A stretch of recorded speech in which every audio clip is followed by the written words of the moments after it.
Have you ever felt like the world is a game of chess, and you're just not sure of the right moves to win over those pawns, rooks, and kings? Today, we're diving into a timeless playbook. Dale Carnegie's How to Win Friends and Influence People.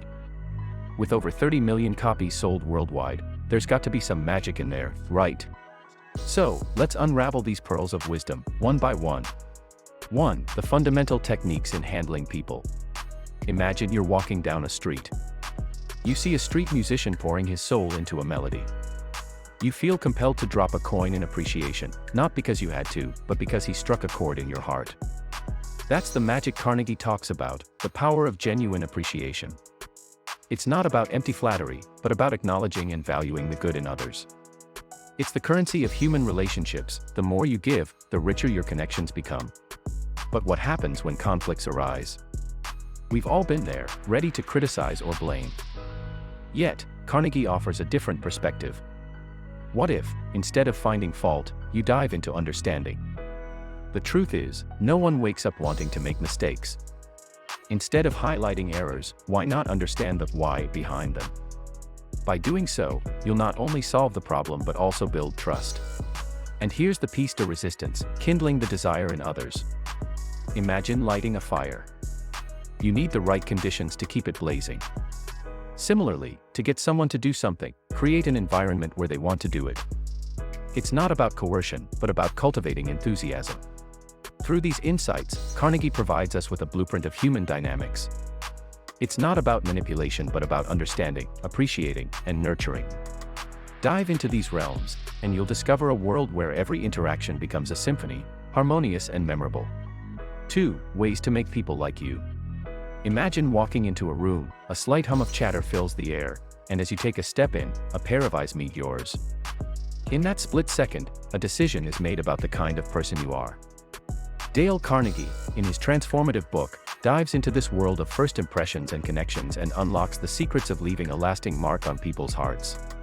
It starts with something as simple as a smile, a genuine curve of the lips that radiates warmth and opens the door to the soul. It's the universal signal that says, "I'm glad to see you." But beyond this initial door, there lies the beautiful realm of genuine interest. Imagine the joy of sharing your passion, and someone listens with rapt attention, their eyes sparkling with curiosity.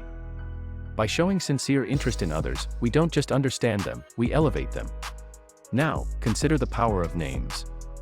Shakespeare once pondered, "What's in a name?" To each of us, our name is the sweetest sound, a melody of our identity. When someone remembers and uses it, it's like weaving gold threads into the fabric of our relationship. But here's the magic twist. While we crave acknowledgement, the secret sauce in the recipe of likability is the art of being a good listener. It's about letting the other person do the talking, making them feel valued, and basking in the glow of their stories. To wrap it all up, let's not forget the allure of authenticity. No facade, no pretense, just the raw, genuine you. By being sincerely humble and genuinely ourselves, we create bonds that stand the test of time. Diving into Carnegie's wisdom, we learn that making people like you isn't about tricks or tactics, it's about authentic connections and the profound beauty of human bonds. 3. How to win people to your way of thinking. Imagine you're in the throes of a heated debate. Your first instinct might be to argue, right? Carnegie, however, nudges us to avoid the temptation. Instead of directly opposing someone, agree where you can. When someone feels acknowledged, they're more likely to listen. But while you're agreeing, what if you're wrong? Admitting your mistake swiftly and emphatically not only paints you as honest but also disarms your opponent. Let's move to another scenario. Imagine you're introducing a new idea at a team meeting. Instead of declaring your idea outright, involve them.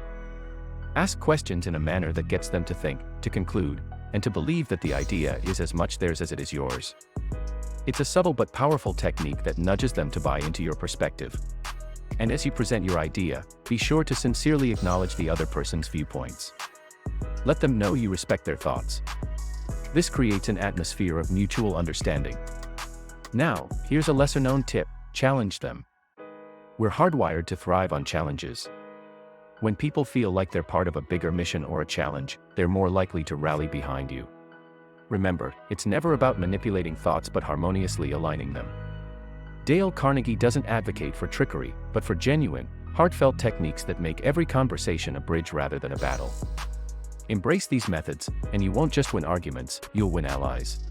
4. Be a leader. How to change people without giving offense or arousing resentment. In the dynamic world of leadership, Dale Carnegie shares a powerful sentiment in his book. Being a leader isn't about wielding authority, but instead, about cultivating respect, understanding, and inspiration. Picture this. A team member has made an error, a glaring one. Now, your instinct as a leader might be to reprimand. But wait, Carnegie beckons us to first appreciate the good in people before pointing out their flaws. It's like a bomb, it soothes the impending sting. Imagine being in their shoes. A dollop of praise before constructive feedback not only cushions the blow but makes them more receptive to change. Now, you've identified a mistake, but instead of criticizing, why not frame it as a learning experience? Pose it as a question, letting them arrive at the conclusion themselves. It's a subtle shift from telling to asking. The results? Astounding. People rise to the occasion, and often, they become their best critics. But what about persistent errors? Here's a gem from Carnegie. Instead of highlighting the repetition, spotlight the progress, no matter how minuscule. The past mistake diminishes in the glow of the progress made, and you create an atmosphere where they're motivated to do better, not out of fear, but inspiration. Lastly, make the person feel important. It's a golden rule Carnegie swears by. And remember, this isn't flattery, but a genuine appreciation of their worth and potential. When people feel valued, they'll move mountains for you. In essence, Carnegie's leadership vision revolves around understanding human nature, our innate need for appreciation, and our deep-rooted desire to be better. By adopting these strategies, you're not just being a leader, you're being a leader with a heart. And that makes all the difference. To wrap it all up, Dale Carnegie's masterpiece isn't just a book, it's a guide to the intricacies of human nature.